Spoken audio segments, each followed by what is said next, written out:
अहोई अष्टमी का व्रत करवा चौथ से 4 दिन बाद आता है और दीपावली के 8 दिन पहले आता है।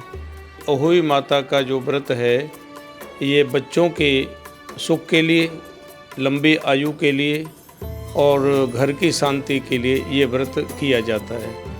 ये बड़ा महत्वपूर्ण व्रत है, करवा चौथ से भी ज़्यादा पावरफुल व्रत है। और मूली और सिंघाड़ा इसका मुख्य कारण, जैसे हम मट्ठी लेते हैं करवा चौथ पर, मट्ठी का बड़ा प्रावधान है, इसी प्रकार से इन 3 चीज़ों का बड़ा महत्व है।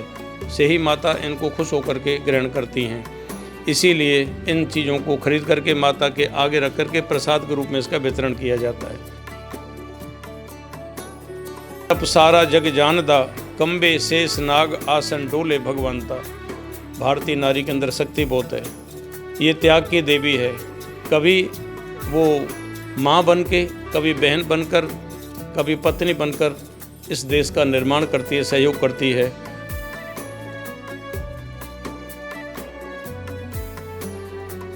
करवा चौथ ਦੀ ਤਰ੍ਹਾਂ ਇੱਕ ਅਜਿਹਾ व्रत जो कि महिलावां निर्जला व्रत ਰੱਖਦੀਆਂ ਨੇ, ਅਹੋਈ ਅਸ਼ਟਮੀ ਦਾ व्रत। ਸੋ ਕੀ ਹੈ ਅਹੋਈ ਅਸ਼ਟਮੀ ਦਾ व्रत, ਕਿਉਂ ਮਨਾਇਆ ਜਾਂਦਾ ਹੈ ਇਹ ਤਿਉਹਾਰ ਤੇ ਕਿਹੜੀਆਂ-ਕਿਹੜੀਆਂ ਗੱਲਾਂ ਦਾ ਰੱਖਣਾ ਹੁੰਦਾ ਹੈ ਖਿਆਲ। ਗੱਲਬਾਤ ਕਰਦੇ ਹਾਂ, ਸਾਡੇ ਨਾਲ ਪੰਡਿਤ ਬਲਦੇਵ ਸ਼ਰਮਾ ਜੀ ਮੌਜੂਦ ਨੇ। ਪੰਡਿਤ ਜੀ ਜੈ ਮਾਤਾ ਦੀ। ਜੈ ਮਾਤਾ ਦੀ ਜੀ। ਪੰਡਿਤ ਜੀ, ਅੱਜ ਅਹੋਈ ਅਸ਼ਟਮੀ ਦਾ व्रत ਰੱਖਿਆ ਗਿਆ महिलावां ਦੇ ਵੱਲੋਂ, ਕੀ ਹੁੰਦਾ ਅਹੋਈ ਅਸ਼ਟਮੀ ਦਾ व्रत? ये अहोई अष्टमी का व्रत करवा चौथ से 4 दिन बाद आता है और दीपावली के 8 दिन पहले आता है।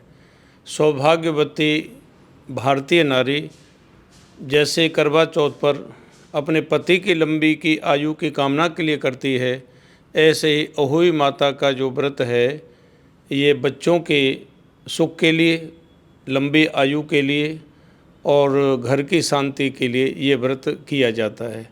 ये व्रत तारों की छाँव में, जब तक तारे नहीं निकल आते, जब तक अर्घ नहीं दिया जाता, तब तक महिलाएं निराहार अन्न जल ग्रह त्याग करके इंतज़ार करती हैं।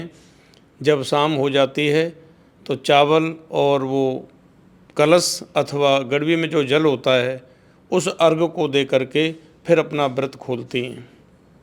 इसमें से ही और माता की फ़ोटो गेरुए से दीवार पर, आजकल तो बाज़ारों में मिल जाती है माता की फ़ोटो, उसमें सारी तस्वीरें होती हैं। एक साहूकार के 7 पुत्र थे जो छोटी आयु में चले जाते थे। प्राचीन काल से ये संतान की लंबी आयु की कामना के लिए अथवा जिनके औलाद नहीं होती हैं उनके लिए ये व्रत बहुत ही महत्वपूर्ण माना गया है। इसमें बड़ों का सम्मान, सादर सास ससुर पद पूजा, एहते अधिक धर्म नहीं दूजा। भारतीय नारी जब ये उद्यापन करती है, अपने व्रत को खोलती है, तो सासू जी को बायना के रूप में वस्त्र और दक्षिणा दे करके आशीर्वाद ग्रहण करती है। ये बड़ा महत्वपूर्ण व्रत है, करवा चौथ से भी ज़्यादा पावरफुल व्रत है ये। तो इसकी विधि क्या रहती है व्रत की? इसकी विधि ये है कि जैसे बताया, इसको आठें भी बोलते हैं हम। जैसे करवा चौथ हो गई, ये अहोई आठें हो गई। तो करवा चौथ के 4 दिन बाद और दीपावली के 8 दिन पहले आती है। अब की बार ऐसा हुआ कि सप्तमी के दिन ये व्रत करना पड़ रहा है, क्योंकि तिथि की गणना नक्षत्र से होती है। 27 नक्षत्र होते हैं, 30 दिनों में इसको विभाजित करने में घड़ी पल का फर्क पड़ जाता है। तो 12 सवा 12 बजे के बाद में अष्टमी लग जाएगी। तो अष्टमी की जो तारों की छाँव होगी, तो तारों की छाँव में जल दे करके इस व्रत का पारण किया जा सकता है।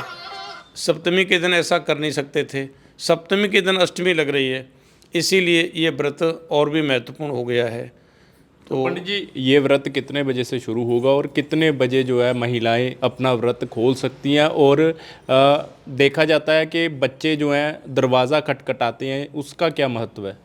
बात यह है कि अहोई माता का जो व्रत है वो शाम की तारों की छाँव में जल दे करके ही उसको पूर्ण किया जाता है। प्रातःकाल से ही, जैसे करवा चौथ के व्रत में सरगी ले लेती हैं, उसी तरह भारतीय नारी प्रातःकाल ब्रह्म मुहूर्त में उठ करके माता की उपासना करने के लिए वो अन्न जल का त्याग कर देती हैं। और उपासना का ये पर्व है। उपासना उनकी तभी पूर्ण होती है जब तारे निकल आते हैं, और जब वो अपने तारों की छाँव में अर्घ दे देती है, प्रणाम करती है और फिर बड़ों का सम्मान करती है। आशीर्वाद लेने के बाद इस व्रत को खोलती है। इसमें चावल हो गए, मूली हो गई, और आजकल का जो फल चल रहा है सिंघाड़ा आदि लेकर के वो पूजा सामग्री में रखा जाता है। सुपारी रख लेते हैं, रौली मौली रख कर के सेही आदि की पूजा की जाती है उसमें। और इसके बाद में कथा सुनी जाती है संध्या के समय। कथा सुनने के बाद में फिर वो भारतीय नारी इंतज़ार करती है कि अब तारे निकल आए हैं, और तारों की छाँव में इस व्रत को वो पूरा करती हैं और फिर बड़ों का सम्मान करती हैं। गन्ने का क्या महत्व है? बाज़ारों में देखा जा रहा है कि लोग गन्ना बहुत खरीद रहे हैं। गन्ने और मूली और सिंघाड़ा इसका मुख्य कारण, जैसे हम मट्ठी लेते हैं करवा चौथ पर, मट्ठी का बड़ा प्रावधान है, इसी प्रकार से इन 3 चीज़ों का बड़ा महत्व है। से ही माता इनको खुश होकर के ग्रहण करती हैं, इसीलिए इन चीज़ों को खरीद करके माता के आगे रख करके प्रसाद के रूप में इसका वितरण किया जाता है। कई जगह पूड़ियाँ बनाते हैं, हलवा बनाते हैं, चावल भात बनाते हैं, साथ साथ इन फलों को भी रखते हैं। ये बड़ा महत्वपूर्ण है। इनको खा करके माता आशीर्वाद देती है, जैसे फोड़े फिंसी निकलते हैं, बीमारियां निकलती हैं। इन चीज़ों के सेवन करने से ये बीमारियों से दूरी हो जाती है। तो पंडित जी, महिलाओं को क्या संदेश देना चाहेंगे आज के इस व्रत के बारे में? सतियां दा तेज तप सारा जग जानदा, कंबे शेष नाग आसन डोले भगवंता। भारतीय नारी के अंदर शक्ति बहुत है, ये त्याग की देवी है। कभी वो माँ बन के, कभी बहन बनकर, कभी पत्नी बनकर इस देश का निर्माण करती है, सहयोग करती है। ये तकदीर बदल देती है समाज की।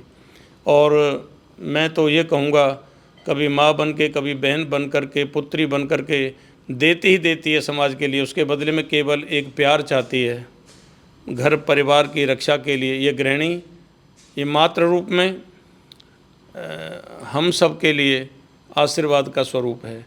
ये माताएं अपने तप और तेज से पति, पुत्र, संतान और घर को स्वर्ग बनाने वाली हैं। इसलिए इनकी यत्र नारी पूजन्ते रमन्ते तत्र देवता। भारतीय नारियों में ये लक्ष्मी, दुर्गा, यही सरस्वती हैं, यही जगत का सृजन करती हैं। इसलिए भारतीय नारियों को तो बारंबार नमन करते हैं हम। आज का संदेशा यही है कि भारतीय नारी का कोई मुकाबला नहीं कर सकता। कंबे शेष नाग आसन डोले भगवानदा। इनके तपस्या के आगे देवताओं का सिंहासन भी डोलने लग जाता है। ਸੋ ਬਿਲਕੁਲ ਸੰਤਾਨ ਪ੍ਰਾਪਤੀ ਤੇ ਸੰਤਾਨ ਦੇ ਸੁੱਖ ਦੇ ਲਈ ਮਹਿਲਾਵਾਂ ਅਹੋਈ ਅਸ਼ਟਮੀ ਦਾ ਨਿਰਜਲਾ ਵਰਤ ਰੱਖਦੀਆਂ ਨੇ। ਸੋ ਇਸ ਵੀਡੀਓ ਨੂੰ ਵੱਧ ਤੋਂ ਵੱਧ ਸ਼ੇਅਰ ਜ਼ਰੂਰ ਕਰਿਓ ਤਾਂ ਕਿ ਜਿਨ੍ਹਾਂ ਨੂੰ ਇਸ ਵਰਤ ਦੇ ਮਹੱਤਵ ਬਾਰੇ ਨਹੀਂ ਪਤਾ ਉਹਨਾਂ ਨੂੰ ਇਸ ਮਹੱਤਵ ਬਾਰੇ ਪਤਾ ਲੱਗ ਸਕੇ। ਲੁਧਿਆਣਾ ਤੋਂ ਵੀਡੀਓ ਜਰਨਲਿਸਟ ਰਾਕੇਸ਼ ਕੁਮਾਰ ਦੇ ਨਾਲ ਦੀਪਕ ਕਤਿਆਲ, ਡੇਲੀ ਪੋਸਟ ਪੰਜਾਬੀ।